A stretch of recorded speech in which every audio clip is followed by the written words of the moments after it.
Programas de TV adoram nos chocar com mortes súbitas de personagens, mas às vezes a história toma um rumo assustador porque o ator realmente faleceu na vida real. Isso desfoca a linha entre ficção e realidade de maneiras que deixam os fãs atônitos e de coração partido.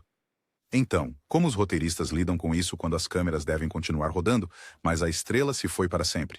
Hoje, estamos analisando 25 mortes em programas de TV que foram realmente reais. John Spencer. Quando se fala em atuações poderosas na TV, o papel de John Spencer como Leo McGarry em The West Wing é impossível de ignorar. Ele interpretou o chefe de gabinete do presidente Jed Bartlet, trazendo gravidade, calor e um humor mordaz que os fãs adoravam. Leo não era apenas uma figura política. Ele era o coração do show, um homem imperfeito com demônios, mas também com uma lealdade profunda. Mas em 2005, durante as filmagens da temporada final, a tragédia aconteceu. Spencer morreu subitamente de um ataque cardíaco com apenas 58 anos. O momento não poderia ter sido mais dramático ou comovente. Na tela, Leo estava no meio de sua campanha para vice-presidente. Os roteiristas não tiveram escolha, a não ser incorporar a perda real no roteiro. No episódio climático da noite da eleição da temporada, Leo também morre de um ataque cardíaco, deixando personagens e espectadores igualmente chocados. A repercussão foi de partir o coração. Ver o presidente Bartlet e o resto do elenco lamentar espelhava a dor real que os atores sentiam nos bastidores. E, de certa forma, deu ao público a chance de lamentar Spencer junto com eles. Não era apenas um personagem saindo. Parecia que um buraco tinha sido aberto bem no núcleo do programa. Lee Thompson Young. Os fãs de Rizzoli and Isles adoram Barry Frost, o detetive conhecedor de computadores interpretado por Lee Thompson Young. Frost não era apenas um alívio cômico. Ele era perspicaz, confiável e trazia equilíbrio ao mundo sombrio da resolução de crimes. A sua troca de palavras com Jane Rizzoli proporcionou ao programa alguns dos seus momentos mais genuínos e dava para perceber que o público tinha um carinho especial por ele. Então, do nada, em 2013, Young faleceu, enquanto a quarta temporada ainda estava sendo filmada. A notícia foi um choque. De repente, essa presença brilhante na tela desapareceu, e o programa teve que decidir como lidar com isso. Em vez de substituir o ator, os roteiristas deram a Frost uma saída respeitosa. Eles escreveram a morte de seu personagem na história, explicando que ele morreu em um acidente de carro, e seguiram com um episódio de tributo comovente. A dor que você viu do elenco não era apenas atuação, era real. Os colegas de elenco lutaram para conter as lágrimas, e o silêncio em algumas cenas dizia mais do que o diálogo poderia. Os fãs ficaram em choque, vendo um personagem favorito desaparecer de uma forma que parecia brutalmente final. Isso mostrou que, às vezes, a televisão não é apenas entretenimento. É um reflexo da perda humana real. Phil Hartman. Phil Hartman era uma lenda da comédia. Desde seus anos de destaque no Saturday Night Live até sua entrega afiada em News Radio, ele tinha o dom de fazer até as falas mais simples explodirem de humor. Seu papel como Bill McNeil, o pomposo e estranhamente adorável âncora de notícias, era puro Hartman, arrogante, espirituoso e inesquecível. Mas a tragédia aconteceu entre as temporadas 4 e 5 de News Radio. O falecimento repentino de Hartman significou que o programa teve que seguir em frente sem uma de suas estrelas mais brilhantes. Em vez de fingir que Bill simplesmente tinha ido embora, os roteiristas fizeram a escolha ousada de reconhecer sua morte diretamente. A estreia da temporada tornou-se uma homenagem, com o elenco lidando com o falecimento repentino de Bill. O que o tornou tão poderoso foi que você podia ver o verdadeiro luto do elenco transbordando para a ficção. Risos e tristeza colidiram de maneiras que só um programa como News Radio poderia lidar. Os fãs assistiram esperando comédia, mas o que receberam foi uma despedida que parecia dolorosamente real. A ausência de Hartman pairou pelo resto da série, lembrando a todos que, às vezes, as pessoas mais engraçadas deixam os maiores vazios. Marcia Wallace. Se você assistiu Os Simpsons durante seus anos dourados, conhece Edna Krabappel, a professora sarcástica e fumante inveterada, que não tinha paciência para as intermináveis travessuras de Bart. Ela era perspicaz, cínica e hilária, com aquela risada inesquecível que cortava o caos da escola primária de Springfield. E por trás da voz estava Marcia Wallace, que deu a Edna sua mordacidade e sua alma. Em 2013, Wallace faleceu inesperadamente. Em vez de aposentar silenciosamente a personagem, os Simpsons decidiram honrar seu legado. A piada do quadro negro de Bart dizia: "Sentiremos muito a sua falta, Sra. K." Era simples, mas devastador, uma referência que os fãs de longa data entenderam instantaneamente. Episódios posteriores referenciaram a ausência de Edna com homenagens emocionantes, consolidando que Springfield nunca seria o mesmo sem ela. A morte de Edna não foi dramatizada com alarde. Foi tratada com sutileza. lealdade e respeito. E foi isso que tornou tão emocionante. Ver Bart e os outros personagens continuarem sem ela foi um lembrete de quanto uma voz pode significar para um programa. Para os espectadores, Edna não era apenas uma personagem de desenho animado, ela era uma pedra angular da TV infantil. Perder ela parecia pessoal. Nicholas Colasanto. Em Cheers, cada personagem tinha seu charme, mas nenhum aquecia corações como o coach. Ernie Pantusso, interpretado por Nicholas Colasanto, era o adorável e ingênuo barman do bar, com um coração tão grande quanto a base de fãs dos Red Sox. Suas frases inocentes e conselhos paternais o tornaram um favorito dos fãs rapidamente. Mas, no meio da terceira temporada, a tragédia aconteceu.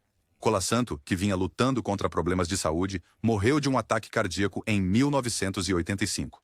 De repente, a turma de Cheers e o público tiveram que imaginar aquele aconchegante bar de Boston sem sua alma mais gentil. Por um tempo, o programa explicou sua ausência, mas na estreia da quarta temporada, os roteiristas confirmaram que Coach havia falecido. A perda foi palpável. Woody Harrelson foi apresentado como Woody Boyd, outro barman doce, mas desajeitado, para preencher a lacuna. Mas não importava o quão bom Woody fosse, os fãs sempre sentiam a sombra do Coach pairando sobre o bar. O final até voltou ao tema, prestando homenagem a ele uma última vez. A morte do Coach não foi apenas o fim de um personagem, foi um lembrete de que as sitcoms, por mais engraçadas que sejam, não podem escapar das tristezas da vida real. Red Fox. Red Fox já era um ícone da comédia graças a Sanford and Son, onde ele tornou seu grande idiota, uma das frases mais citadas da TV. Mas no início dos anos 90, ele retornou ao mundo das sitcoms com The Royal Family, interpretando Alfonso Royal, um avô rabugento mas adorável se ajustando a uma casa movimentada. Os fãs estavam animados para ver Fox de volta à televisão no horário nobre, mas a tragédia aconteceu quase imediatamente. Em 1991, enquanto ensaiava no set, Fox desmaiou devido a um ataque cardíaco e nunca se recuperou. O momento foi tão chocante que alguns membros da equipe supostamente pensaram que ele estava brincando, já que Fox havia construído sua carreira em quedas dramáticas e encenações de ataques cardíacos. Desta vez, porém, era dolorosamente real. Os produtores enfrentaram uma decisão brutal. Com a saída de sua estrela após apenas alguns episódios, eles decidiram continuar a série, reformulando-a em torno do elenco sobrevivente. Eles explicaram a morte de Alfonso dentro do show, mas era óbvio que algo grande estava faltando. As audiências logo caíram e o programa foi eventualmente cancelado após uma temporada. A morte súbita de Fox deixou uma marca permanente na história da televisão. Era como se a própria comédia televisiva tivesse perdido um de seus pilares mais importantes ali mesmo no palco. Para os fãs, o fim de The Royal Family não foi apenas sobre um programa, foi sobre perder uma lenda que nunca poderia ser substituída. Michael Conrad. Se você já assistiu Hill Street Blues, nunca esquecerá a chamada icônica que iniciava quase todos os episódios. Em pé na frente estava o sargento Phil Esterhaus, interpretado por Michael Conrad, entregando a frase de efeito imortal: "Vamos ter cuidado lá fora." Não era apenas uma linha. Tornou-se o coração do show, um aviso que misturava preocupação paternal com a dureza policial. Então, no meio da quarta temporada da série, em 1983, Conrad faleceu de câncer. A perda foi especialmente dolorosa porque seu personagem estava profundamente ligado ao ritmo do show. Em vez de encenar uma morte dramática na tela, os roteiristas deram a Esterhaus uma despedida surpreendentemente tranquila. Eles revelaram que ele havia morrido de um ataque cardíaco enquanto fazia amor. Sim, foi incomum e até um pouco chocante, mas se encaixava no realismo peculiar do programa. Hill Street Blues não era sobre heroísmo glamouroso.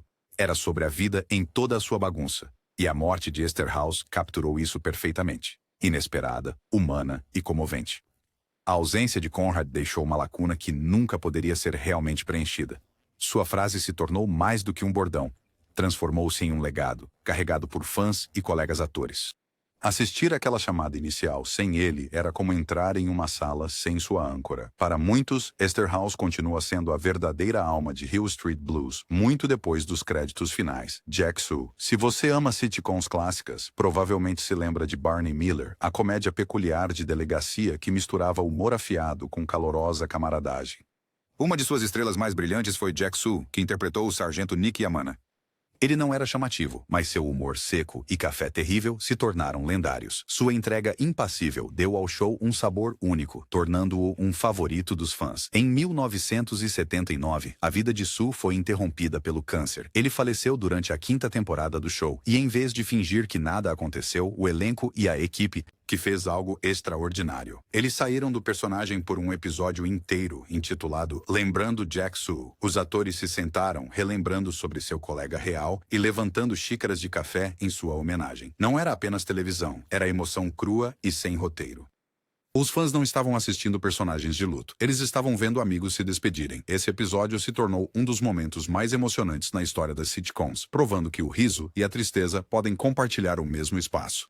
A ausência de Emana deixou um vazio perceptível na delegacia, mas seu legado continuou nas reprises e na memória de todos que já engoliram uma xícara do café de Emana. Era agridoce, engraçado e profundamente humano, assim como o próprio Jack Sue, George Reeves. Antes dos super-heróis dominarem as bilheterias, George Reeves era o rosto do Superman na televisão. De 1952 a 1958, ele vestiu a capa em Adventures of Superman, trazendo charme e força ao Homem de Aço. As crianças o adoravam, e para muitos ele foi o primeiro super-herói. Mas a vida de Reeves fora das telas era complicada. Em 1959, ele morreu repentinamente com apenas 45 anos, deixando os fãs atordoados. O momento não poderia ter sido pior. O programa o transformou em um ícone cultural, e crianças em toda a América realmente o viam como o Superman ganhando vida. Quando a notícia de sua morte se espalhou, alguns pais até tiveram dificuldade em explicar isso para seus filhos. Afinal, como poderia o Superman ter ido embora?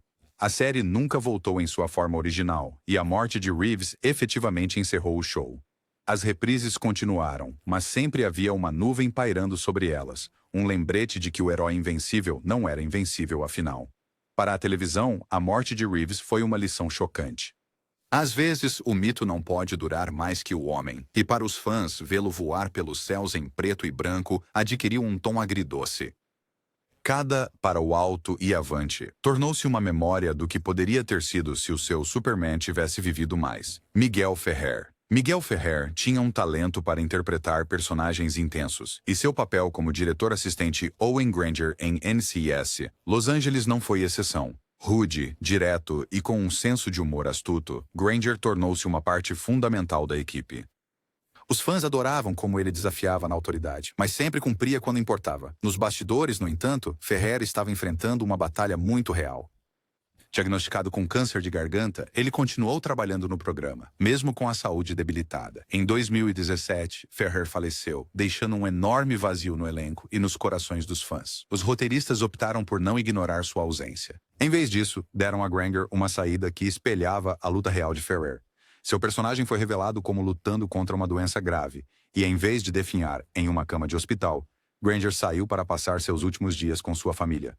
Foi uma maneira sutil, mas comovente, de homenageá-lo. Os fãs notaram o cuidado que os roteiristas tiveram na despedida. Não foi chamativo ou exagerado, foi respeitoso, sincero e real. Para um programa construído em ação e suspense, desacelerar para homenagear a vida de Miguel Ferrer foi um dos seus momentos mais poderosos. Andy Whitfield. Quando Spartacus, Blood and Sand estreou em 2010, a atuação de Andy Whitfield como o herói gladiador foi eletrizante. Ele tinha o carisma, a presença física e a gama emocional para conduzir a história brutal, mas profundamente humana. Tanto os espectadores quanto os críticos o aclamaram como uma estrela em ascensão. Mas, justo quando sua carreira estava decolando, a tragédia aconteceu. Whitfield foi diagnosticado com linfoma não Hodgkin. Apesar do tratamento, sua saúde piorou, e ele faleceu em 2011 com apenas 39 anos de idade. Os fãs ficaram devastados, não apenas porque perderam um talento em ascensão, mas porque ele havia se tornado sinônimo do próprio Spartacus. O show teve que continuar, mas a transição foi delicada. Outro ator, Liam McIntyre, foi escalado para o papel. No entanto, os produtores fizeram questão de prestar homenagem a Whitfield. A série prequela, Deuses da Arena, foi parcialmente projetada para dar-lhe tempo para tratamento. Mas após sua morte, a série o homenageou nas temporadas seguintes com acenos sutis e dedicatórias. Os espectadores ainda falam sobre como Whitfield definiu o papel. Para muitos, ele era Spartacus. Toda vez que o personagem fazia um discurso inspirador, os fãs lembravam do ator que o trouxe à vida e partiu cedo demais. Seu legado foi cimentado não pela duração em que desempenhou o papel, mas pela intensidade com que o fez. Dana Hill. A dublagem muitas vezes passa despercebida, mas Dana Hill tinha o dom de fazer personagens animados saltarem da tela. Conhecida por sua voz rouca e infantil, ela deu vida à amiga de Max em Goof Troop e apareceu em incontáveis Desenhos animados durante as décadas de 80 e 90. Ela não era apenas mais uma voz no estúdio. Suas performances tinham personalidade estampada nelas, mas, por trás do microfone, Hill lutava com problemas de saúde ligados ao diabetes. Em meados da década de 1990, as complicações pioraram e, em 1996, ela faleceu com apenas 32 anos de idade. A perda chocou os fãs que cresceram com sua voz, mas nunca conheceram seu rosto. Cartoon Network e Disney reconheceram silenciosamente seu falecimento, e colegas da indústria prestaram homenagem ao seu talento. Foi um lembrete de que, mesmo na animação, onde os personagens podem viver para sempre, as pessoas que lhes dão vida não são imortais. Para os espectadores, ouvi-la em reprises tornou-se agridoce. Aquela voz instantaneamente reconhecível carregava ecos de sua luta, sua perseverança e sua arte. Ela pode não ter sido um nome conhecido, mas para as crianças dos anos 90, as performances de Dana Hill estão gravadas na memória. Seu falecimento provou que até mesmo as vozes por trás dos desenhos animados podem deixar uma marca tão grande quanto as estrelas na frente das câmeras.